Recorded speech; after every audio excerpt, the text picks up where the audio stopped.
Hello everyone. Today we are going to start our next part, second part from the exercise 12.2 of class 8. So our question number 2 is express the following numbers in usual form. In our last lecture we have done usual form to standard form. Today we will do standard form to usual form. So this was the first part, right? Here we have made standard forms. Now we have already standard forms. We will represent these standard forms in usual forms like this, right? So let's start from the question number 1. Now see how can we do this questions. 3.02.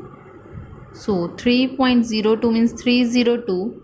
Point means 1. This is 100, right? And 10 power minus 6. That means we can write it this.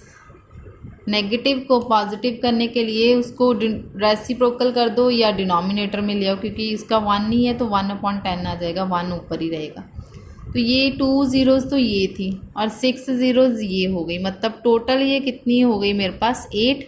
1 2 3 4 5 6 7 8. अभी point लगाना easy हो जाएगा मेरे लिए. 1 2 3 4 5 6 7 8 8 zeros, right. 302 तो आएगा ही आएगा. अब डिजिट काउंट करने हैं मेरे को. 1 2 3 टोटल 8 चाहिए. 3 ऑलरेडी हैं तो बाकी की ज़ीरोज़ लगानी पड़ेंगी.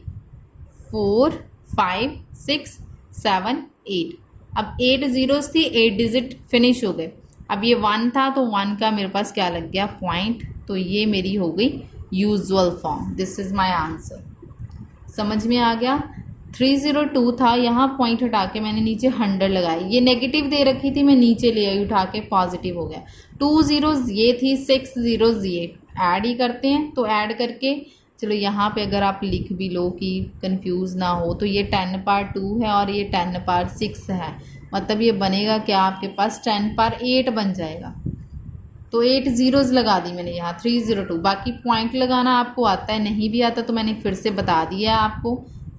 8 डिजिट होने चाहिए, फिर डेसिमल लगना था. मेरे पास 3 थे, बाकी मैंने ज़ीरोज़ लगाई, डेसिमल लगाया, तो ये मेरी यूजुअल फॉर्म बन गई, राइट. नेक्स्ट देखते हैं. नेक्स्ट देखो 4.5. तो क्या आएगा यहाँ पे. पॉइंट हटाया 1 डिजिट के बाद, डेसिमल के बाद एक डिजिट, एक ज़ीरो आ गई. तो ये तो ऑलरेडी मेरे पास नेगेटिव नहीं है, पॉजिटिव ही दे रखी है. तो मुझे इसे नेगेटिव करने की ज़रूरत नहीं है क्योंकि ये ऑलरेडी पॉजिटिव है. तो इसको ऐसे लिखा. इसको भी मैं खोल के लिख रही हूँ आपके साथ. यहाँ 10 लिख दिया, राइट. तो मैं एक ज़ीरो के साथ एक ज़ीरो यहाँ कैंसिल करी तो बचा क्या मेरे पास, ये बचा. तो ये आ गया 45,000 आंसर. ठीक. नेगेटिव पावर को चेंज करेंगे पॉजिटिव में क्योंकि ये ऑलरेडी ऊपर थी और पॉजिटिव थी. अगर नेगेटिव होती फिर मैं इसको अपॉन में लेके आती. जैसे लास्ट में नेगेटिव थी तो अपॉन में लेके जाके पॉजिटिव किया, फिर क्वेश्चन सॉल्व हुआ, राइट. नेक्स्ट देखो थर्ड पार्ट. देखो थर्ड पार्ट दे रखा है 3 × 10 पावर -8. अब यहाँ -8 उसने क्या दे रखा है नेगेटिव. यहाँ मुझे ये पॉजिटिव चाहिए तो 3/10 पावर 8 पॉजिटिव हो गया. अब मतलब 3 के अपॉन में 8 zeros आ गई. 5 6 7 8. अब यहाँ डेसिमल हमेशा नंबर के लेफ़्ट साइड पे लगता है. अगर डिवीज़न हो रही हो तो डेसिमल इस साइड लगेगा. अगर मल्टीप्लिकेशन होगी तो वो पीछे चला जाएगा शिफ्ट. जब 10 जितनी ज़ीरो से डिवाइड होता है उतना डेसिमल इंक्रीज़ होता जाता है लेफ़्ट साइड को. अगर मल्टीप्लाई हो तो डेसिमल राइट साइड इंक्रीज़ होता है. यहाँ डिवाइड हो रहा है तो डेसिमल इसी साइड आएगा, राइट. देखो 1 2 3 4 5 6 7 8 काउंट करने की वैसे ज़रूरत नहीं, यहाँ लिख रखा है, लेकिन फिर भी ये 8 तो फिर 1 दे रखा है. अब एक डिजिट है मेरे पास 7, मेरे को चाहिए ज़ीरोज़. 3 4 5 6 7. अब टोटल ये 8 डिजिट हो गए, काउंट कर लो आप. फिर इस 1 का मैंने लगा दिया डेसिमल और ये मेरा हो गया आंसर थर्ड पार्ट का, right. It's complete third part.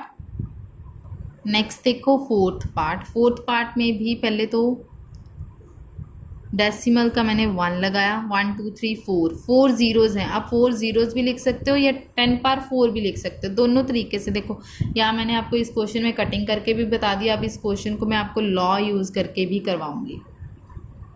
इतना हो गया, तो ये तो ऐसे ही रहेगा। अब ये दोनों बेस सेम है लेकिन पार्ट्स क्या हो रही हैं, अलग अलग, तो सब्ट्रैक्ट हो जाएगा। डिवीज़न भी हो रही है तो ये क्या हो जाएंगी, सब्ट्रैक्ट हो जाएंगी। तो ये आया 10 पावर 5। 10 पावर 5 मीन्स कि मल्टीप्लाई हो रहा है, मतलब 1 2 3 4 5। तो ये मेरी यूजुअल फॉर्म हो गई इस स्टैंडर्ड फॉर्म की, राइट। बड़े इजी क्वेश्चन है, ध्यान से करने हैं थोड़े। देखो अभी 5.8 दे रखा है, तो 5.8 पॉइंट का 1 और एक डिजिट था तो एक 0, ये 10 पावर 12 हो गई। अब फिर से 10, ये भी 10, दोनों डिवाइड हो रहे हैं, बेस सेम है, तो क्या हो जाएगा आपके पास फिर से 12 माइनस 1, क्योंकि इसकी पार जिसकी पार कुछ नहीं उसकी पार 1 होती है, ठीक है, 0 मत समझ लेना। तो 11, इसका मतलब ये आ जाएगा 58, 1 2 3 4 5 6 7 8, 3 3 8 हो गए, 9 10 11। तो this is our answer of 5th part. Last part of question number 2, point है, पॉइंट हटाना है, पहले तो 1 आना है, उसके बाद देखो पॉइंट के बाद यहाँ 5 डिजिट है, तो नीचे 10 पावर 5 ज़ीरोज़ आएंगी। वैसे तो मैं 10 पावर सीधे 5 लिख रही हूँ, यहाँ आ गया 10 पावर 6। बेस फिर से सेम है लेकिन डिवाइड हो रहा है, तो पार्ट्स क्या हो जाएंगी, सब्ट्रैक्ट हो जाएंगी। क्या आएगा 10 पावर 6 माइनस 5, मतलब ये मेरे पास आएगा 10 पावर 1। 10 पावर 1 मीन्स 10, और ये जब इसके साथ मल्टीप्लाई करोगे तो this is the answer of 6th part of question number 2, right. Next question, question number 3 and 4 are left, so these 2 parts we will complete in our next lecture. Thank you.